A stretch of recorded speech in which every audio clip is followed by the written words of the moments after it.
Valentines, the Director of Community Empowerment at Midtown, Cleveland. I wish you a blissful and lovely Valentine's Day, and I hope you understand how much your existence matters. On this Valentine's Day, I hope you love on you. Love the things that make you great. I hope you reflect on all of the things that you are, because there's nothing that you aren't. Know that your self-love is so valuable. That's something worth celebrating. Our team at Midtown Cleveland, 12 Literary Arts, and the Huff Youth Advisory Board would like to celebrate you also. Love is friendship, persistence, hate resistant. It's equidistant to the space between us and God. So the words I love you is the language of angels. And we abandon it for sport. We call his name and close the door when it comes. Stranded, love looks for a home. We've tried to make it turn it into a trend, but when real meets love, there's no end to its reign. SWV, rain down that living water for 6 months, 2 times a year, please. For me, rain down into 2 cups of tea. For you, 1, for me, 1. Holy water may feel good, but it doesn't always taste that way, so let us put some honey in our cups when we're not being good friends to each other. Or maybe some chamomile to ease the weight of each other's burdens. Or maybe some peppermint for when we lose touch of what makes us tick. Maybe even some ginger for when honesty is the next step in this. Honestly, love has so many flavors and nuances that it doesn't need any sugarcoating. It lives in the raw resource of God. So every time I say I love you, please refer to 1 Corinthians 13 so that you know I mean what I say. So that you know what I mean in every taste, in every personification. Let love reverberate until it's in our innate nature. To love you every day is a gift. To love yourself is a gift. To love every moment, whatever it may be, is a gift. That's why we call it the present. Love, so misunderstood. Love, so misbranded. Love, so undecided to the point where I can't stand it. Love is the divine. Love is God. Love is a muscle. Love is 1 Corinthians 13. To love yourself is to love someone else. The essence of love is both. Love is a lifestyle. Love is his poem Deconstructed. Love is reconstruction. Love is a priority. I know I went off on a tangent, but I hope that answered your question.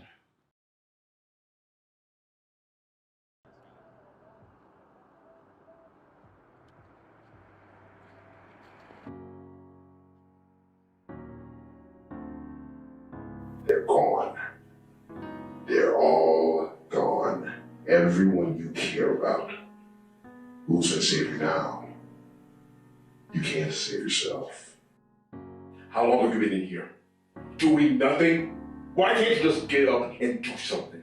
I can't believe you. I thought you were going to amount to something, but you're just a constant disappointment. Who are you really? I've never seen you. How could I love someone I don't know? You're just a collage of other people's hard work. Everywhere that I go, everywhere that I be, if you were not surrounding me with your energy, I don't wanna be there, don't wanna be anywhere, any place that I can feel you. I just wanna be near you. And yes, I'm a mess, but I'm blessed to be stuck with you. Oh, sometimes it gets unhealthy. We can't be by ourselves. We will always need each other. Yes, I'm a mess, but I'm blessed to be stuck with you. I just want you to know that if I could, I swear I'd go back. Everything all better. Ooh.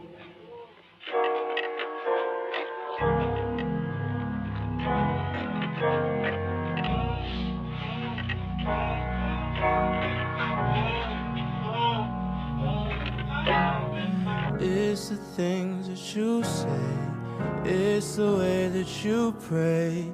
Pray on my insecurities. I know you're feeling me. I know sometimes I do wrong, but hear the words of this song.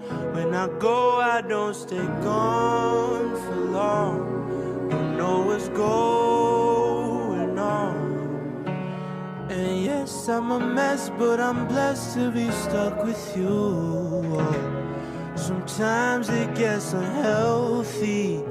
We can't be by ourselves. We'll always need each other. And yes, I'm a mess, but I'm blessed to be stuck with you. I just want you to know that if I could, I swear I'd go back, make everything all better.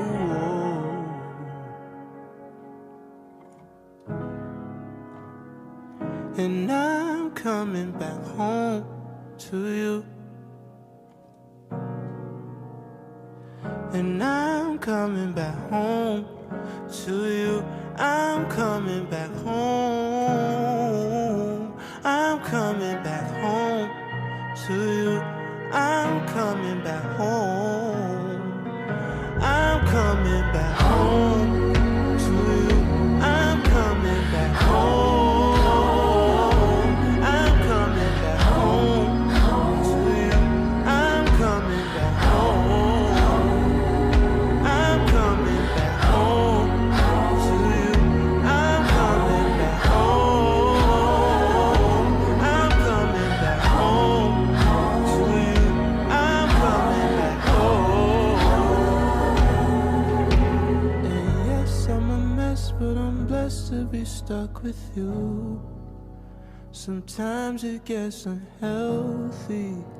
We can't be by ourselves. We'll always need each other. And yes, I'm a mess, but I'm blessed to be stuck with you. I just want you to know that if I could, I swear I'd go back, make everything all better. Ooh.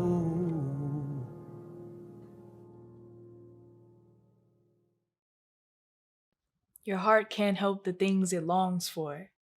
When you can't stop thinking about the things that bring you joy, you know that joy that makes the obstacles you encounter on your journey worth juggling, you get the gist of it.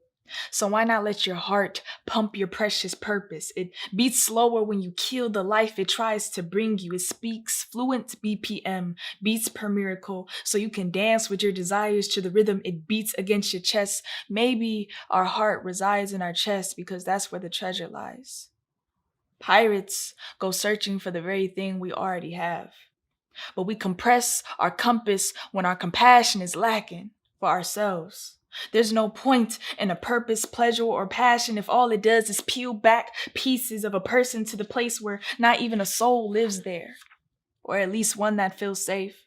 So whenever your heart heats up every time you hunger for something, allow it to bring you harmony.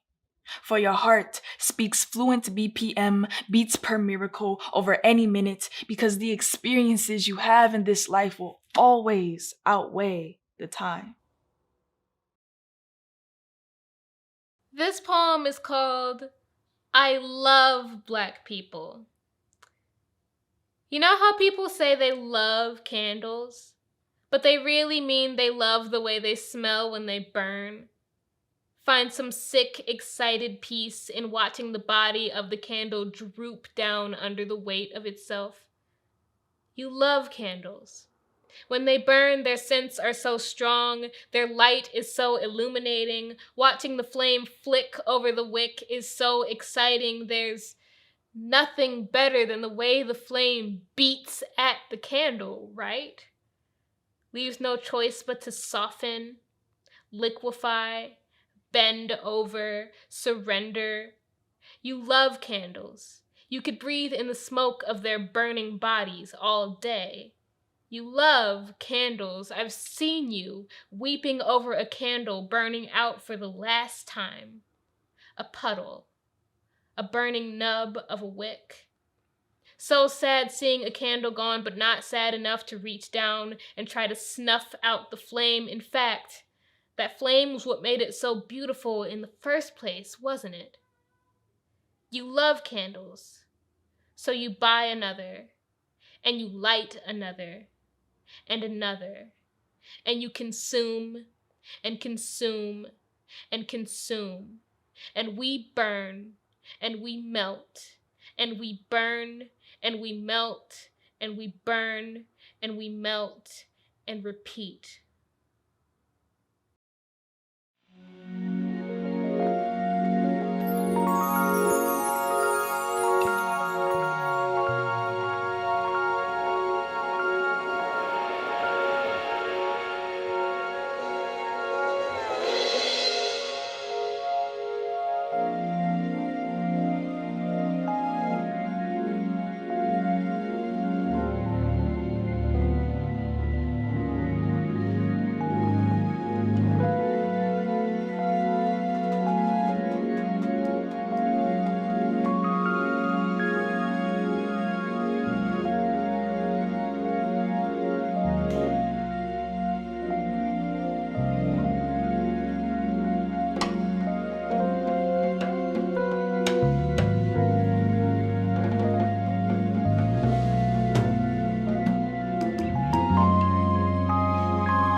She was a dream so vivid with eyes closed. Sometimes exhilaration took over before you could open them. Her heart was fragile, and she allowed everyone to touch it. Then her heart hindered her heaven and harmed her harshly. Her heart became a molded green, a lifeless red. Her love was unseen. She was so soft, yet her cells kept her locked up in tainted love. Her biology knew no hate, and it wasn't sometimes, but all times she felt like she had to get away. She had to run away. She had to, because it was the only thing she knew how to do at the time. She felt as filthy as swine, a parasite even God all warned us to stay away from. Then she became so self-centered.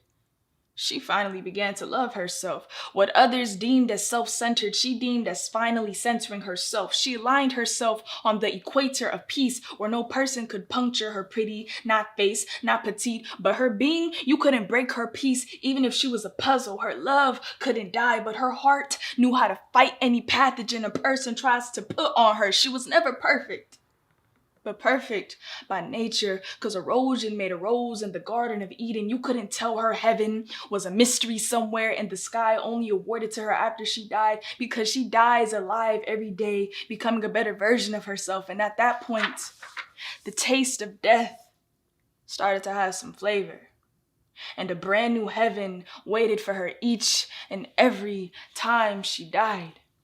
6 feet deep felt like 6 extra hours of sleep, and even daylight couldn't time the savings her new beginnings brought her, because she died so many times her death became timeless. You could call death a savior, a favor from God. Regardless of her mistakes, the spiritual skin she shedded became a new layer of serenity. And as society side-eyed the signature she made in the world, she kept writing whatever wonderland she wanted to wander in. Last week, I wrote a poem that I didn't need to apologize for. Called it Peace Offering to a World I Was Already at Peace With. Called it Rippleless River. Last week, I wrote a poem, then took out everything I wanted to say. Took the stripped, scripted skeleton left over on the page and folded it into a bow. Called it Beautiful. Last night, I sliced my heart out of my chest with a pocket knife and held it over my notebook. Watched the drops of blood plop on the page and then swirl in my cursive. Raw and filthy. I called it truth. I called it not caring who it hurt as long as I could call it truth. Called it ugly. Called it mirror. Last night, I reworked my reflection into the woman I should have been all along. Dared to call her poetry. Dared to gift her attitude. Last night, I wrote a poem, and I'm not sorry. Call it love. Call it hate. Call it liberation. Call it mine. It's mine.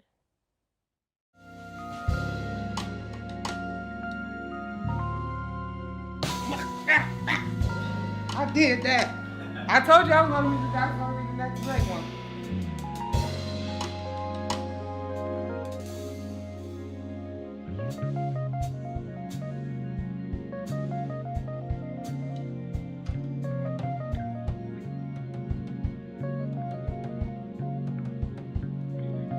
I feel good about that one. There's no awkward page turn.